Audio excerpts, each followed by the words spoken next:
پھر وہ قریب ہوا اور جھک پڑا۔ کون؟ حضرت جبرائیل علیہ السلام، یعنی کہ انہوں نے انتہائی توجہ کے ساتھ اور شفقت کی انتہا کا اس میں بیان ہے، جس کے ساتھ حضرت جبرائیل امین نے رسول اللہ صلی اللہ علیہ وسلم کو تعلیم دی تاکہ جو ہدایت آپ کو دی جا رہی ہے آپ انہیں اچھی طرح سن بھی لیں اور سمجھ بھی لیں۔ اللہ فرماتے ہیں فَكَانَ قَابَ قَوْسَيْنِ أَوْ أَدْنَىٰ، پس 2 کمانوں جتنا یا اس سے بھی کم کا فاصلہ رہ گیا، یعنی کہ اتنا قریب آ کے حضرت جبرائیل علیہ السلام نے آپ صلی اللہ علیہ وسلم پر وحی نازل کی۔ فَأَوْحَىٰ إِلَىٰ عَبْدِهِ مَا أَوْحَىٰ، پس وحی کی الا طرف عبدہ اس کے بندے یعنی اللہ کے بندے کی طرف ما اوحیٰ جو وحی لے کے آئے تھے حضرت جبرائیل علیہ السلام، وہ وحی کی۔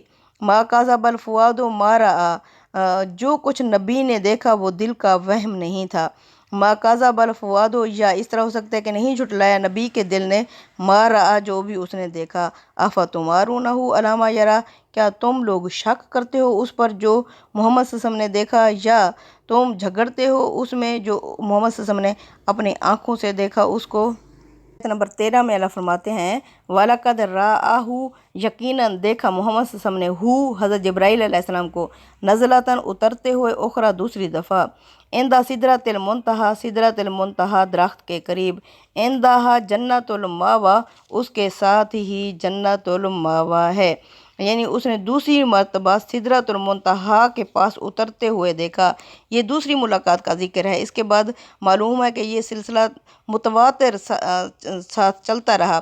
مدعا یہ ہے کہ پیغمبر کو یہ مشاہدہ ایک ہی بار نہیں ہوا کہ اس کو کوئی وہم یا مغالطہ قرار دیا جا سکے۔ انہوں نے جبرائیل علیہ السلام کو دوبارہ بھی دیکھا اور اس موقع پر بھی کہ وہ ان کے سامنے اصلی صورت میں نمودار ہوئے۔ اس ملاقات کا مقام سدرۃ المنتہیٰ بتایا گیا ہے۔ استاد امام لکھتے ہیں سدرۃ المنتہیٰ وہ مقام ہے جہاں اس عالم حیوانات کی سرحدیں ختم ہوتی ہیں، جس کو عالم ناسوت کہا جاتا ہے۔ سدرہ بیری کے درخت کو کہتے ہیں۔ معلوم ہوتا ہے کہ یہ بیری کا درخت عالم ناسوت یعنی اس حیوانات کے عالم اور عالم لاہوت کے درمیان ایک حد فاصل ہے۔ ہمارے لیے یہ سارا عالم نادیدہ ہے، یعنی نہ نہیں دیکھا ہوا، نہ عالم ناسوت اور نہ ہی عالم لاہوت کے حدود کو جانتے ہیں اور نہ ان دونوں کے درمیان اس نشان فاصل کی حقیقت سے واقف ہیں جس کو یہاں سدرہ سے تعبیر فرمایا گیا ہے۔ یہ چیزیں متشابہات میں داخل ہیں۔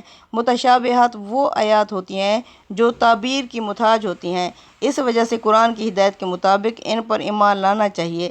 ان کی حقیقت کے در پہ ہونا جائز نہیں ہے کہ ہمیں ان کی حقیقت ہی سامنے آ جائے۔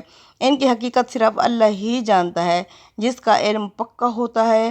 جو علم میں پکے پختہ ہوتے ہیں ان کے علم میں ان چیزوں سے اضافہ ہو جاتا ہے۔ رہے وہ لوگ جو ان کی حقیقت کے جاننے کے در پہ ہوتے ہیں وہ ٹھوکر کھاتے ہیں اور گمراہی میں مبتلا ہو جاتے ہیں۔ اللہ فرماتے ہیں اذ یغشی السدرۃ ما یغشی، ڈھانپ رہی تھی سدرہ درخت کو وہ چیز کی جو ڈھانپ رہی تھی۔ اس سے مراد جنت ہے جس میں اہل ایمان اول اتارے جاتے ہیں۔ یہ عالم لاہوت کا نقطہ آغاز ہے۔ اس سے معلوم ہوتا ہے کہ نبی کریم صلی اللہ علیہ وسلم کو یہ مشاہدہ عالم ناسوت اور عالم لاہوت کے نقطہ اتصال یعنی ملنے کے اوپر کرایا گیا تھا۔ یعنی سدرہ پر اس وقت انوار تجلیات کا ایسا ہجوم تھا کہ الفاظ اس کی تعبیر اور تصویر سے یعنی کہ قاصر ہیں کہ کس طرح اس کی تعبیر کی جائے اور کس طرح اس کی تصویر کھینچی جائے۔ اللہ اکبر۔ ما زاغ البصر وما طغیٰ، یعنی اس کی نگاہ نہ بہکی اور نہ بے قابو ہوئی۔ کن کی؟ یعنی محمد صلی اللہ علیہ وسلم کی۔ یعنی اس ہجوم تجلیات کے باوجود آپ صلی اللہ علیہ وسلم کی نگاہ نہ چندھیائی نہ بے قابو ہوئی، بلکہ آپ پورے سکون اور ضبط یکسوئی کے ساتھ دیکھتے رہے۔ لقد رأى من آیات ربہ الکبریٰ، اس نے اپنے پروردگار کی بڑی بڑی نشانیاں دیکھیں۔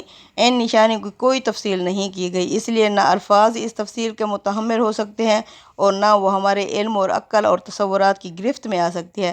تاہم آیت کے الفاظ سے واضح ہے کہ یہ نشانیاں ان نشانیوں سے بالا تر تھیں جن کا مشاہدہ ہم النفس اور آفاق میں کرتے ہیں۔ آگے آیت نمبر 19 میں اللہ فرماتے ہیں افرأیتم اللات والعزیٰ، کیا تم نے لات اور عزیٰ میں بھی کوئی ایسی چیز دیکھی؟ ومناۃ الثالثۃ الاخریٰ، اور منات جو کہ تیسری اور درجے میں دوسری ہے۔ الکم الذکرہ کیا تمہارے لیے یعنی اللہ الکم الذکرہ کیا تمہارے لیے بیٹے والہ الانثی اور اللہ کے لیے بیٹیاں ہیں۔ تلک اذن قسمۃ ضیزہ یہ تو بڑی ہی دھاندلی والی یا نامعقول تقسیم ہے، یعنی کہ ذرا بتاؤ تم نے لات اور عزیٰ اور تیسری مگر درجے میں دوسری منات کی حقیقت پر کبھی غور کیا ہے؟ اب یہ کیسے؟ یہ سوال اپنے اندر استخفاف اور تحقیر اور تعجب کا مضمون لیے ہوئے ہے، یعنی کہاں جبرائیل امین جیسی ہستی اور ان کے غیر معمولی مردانہ اوصاف، اور کہاں یہ دیویاں جنہیں تم خدا کی بیٹیاں بنائے بیٹھے ہو۔